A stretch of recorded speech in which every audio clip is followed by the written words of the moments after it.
What's up guys, my name is Ace, and today we got a bunch of details regarding how Modern Warfare Zombies is going to work in Modern Warfare 3.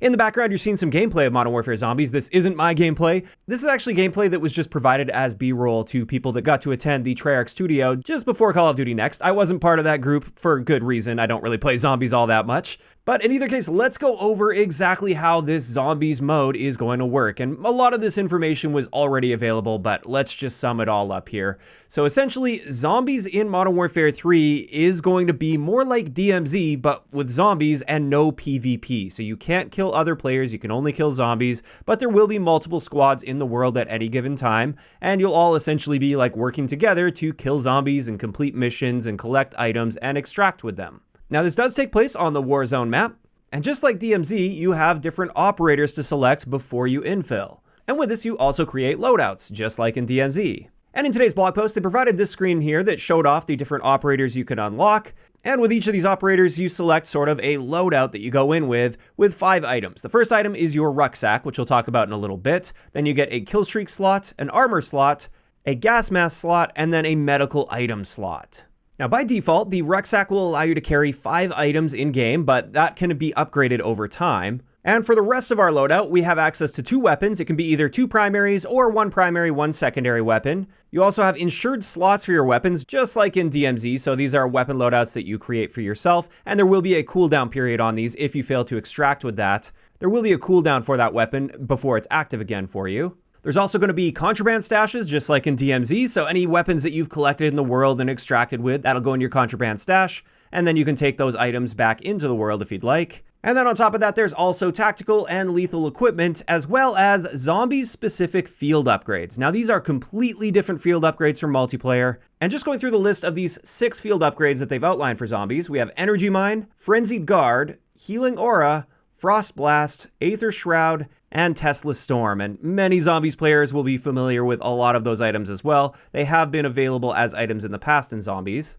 After that, let's talk about acquisitions and schematics. That's something they outlined today. So what acquisitions are is they're single-use items that you collect in the game, and they also have their own stash section. So if you collect them and then successfully exfil, then they will go into your acquisition stash, and then you can use those in the future by adding them to your loadout when you enter into the map. As for schematics though, these are quite rare items that are in the world that you'll be able to find and extract with, and if you do, having that schematic allows you to craft the various acquisitions that we'll go over in a little bit. So this means you don't have to actually go into the world to find that specific acquisition and then extract with it. You can just create it once you have the schematic unlocked, and this is a permanent thing, so schematics are going to be very high value items from the sound of it. However, I should mention there will be a cooldown on your ability to craft. So just because you have the schematic for one particular item, it doesn't mean that you can just make an infinite number of those right away and then go into the map with them. There will be a cooldown with that. So let's get a bit deeper into what these acquisitions actually are. Well, it turns out they're actually a variety of different types of items. They can range from Ethereum, which is used to upgrade your weapon in the game.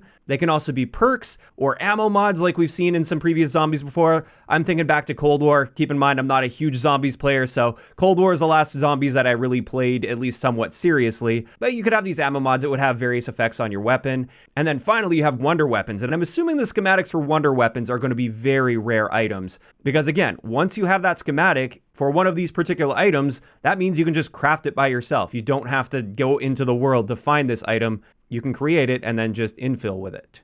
So that seems pretty cool. I think for the people that are interested in this mode, schematics are going to be a huge goal of theirs to go and collect these and exfil with them, because it provides you with that ability to just craft all of these items up by yourself. Next, let's talk a little bit about the map and threat zones. So like I said, this is going to take place on the Warzone map, so it's going to be a very open world experience. And there are 3 different threat zones on the map. All around the outer edge of the map, this is going to be the low threat zones where it's not going to be that scary. There's just going to be fairly standard zombies here with no armor or anything on them, no super zombies, nothing like that. This should be a pretty good place for just farming XP or collecting lower tier equipment and stuff to exfil with. Then you have the medium tier where things are going to get ramped up in difficulty a little bit, but also the rarity of items that you find in that area will be better. And then finally, you have the high tier area, which is right in the middle of the map. And this is where apparently this is extremely difficult to survive. Like, you really need to be working as a squad in this area. But of course, this is also where all of the highest value items will be. Now, on top of all of this, we've got buy stations around the maps. There's perk machines around the map as well, so you can just go buy your perks. You don't have to just find them. There's pack-a-punch machines to upgrade your weapons. There's wall buys even, which is expected in zombies, and also mystery boxes where you can roll for a random weapon that could potentially be a really good one. And there we have it. That pretty much wraps it up for the overview that we got today for Modern Warfare Zombies. I think overall this is sounding quite interesting. It's basically just DMZ and zombies merged together. This is by no means a replacement for round-based zombies. I totally understand that, and I could see why a lot of the dedicated old-school zombies fans would be pretty upset with this type of zombies experience, because, like I said, it's just not the same thing as a round-based zombies.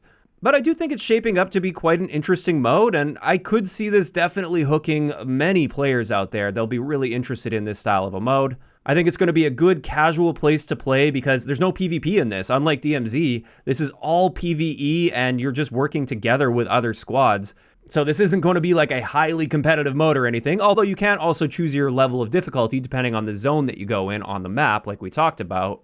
So I could definitely see this mode being quite successful. Now, as far as my personal interest in this, to be honest, it depends almost entirely on what the weapon XP earn rates are looking like. One thing that really got me invested in zombies in Black Ops Cold War is it provided pretty solid weapon XP earn rates, and therefore anytime a new gun dropped, if it wasn't a very good gun or I just wasn't in the mood for the highly competitive skill-based matchmaking in regular public matches with that gun with no attachments, well, zombies in that game provided a nice place where I could just kind of chill, listen to some music, and grind some easy weapon XP, and I'm hoping that this version of zombies will also allow for that.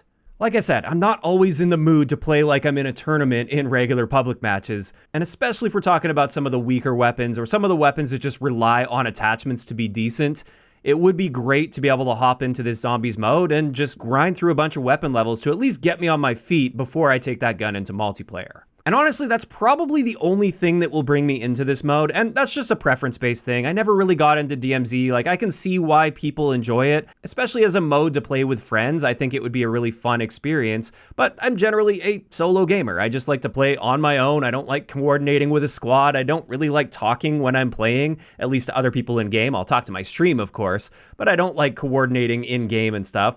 I like just sort of turning on the game and doing my own thing. So DMZ never really appealed to me all that much, and I think it's going to be a pretty similar story here with the zombies for me. Now, of course, these are just my thoughts and opinions on Modern Warfare Zombies, and I'd love to hear what you guys are thinking about this in those comments down below, now that we've got a bunch more information revealed in today's blog post. Do you think this is a mode that you're going to be actively playing and enjoying throughout the life cycle, or not so much? Do you think you'll probably just stick to multiplayer, for instance? If you enjoyed the video, a like rating is always appreciated, and don't forget to subscribe for more if you haven't already. I'll talk to you guys next time.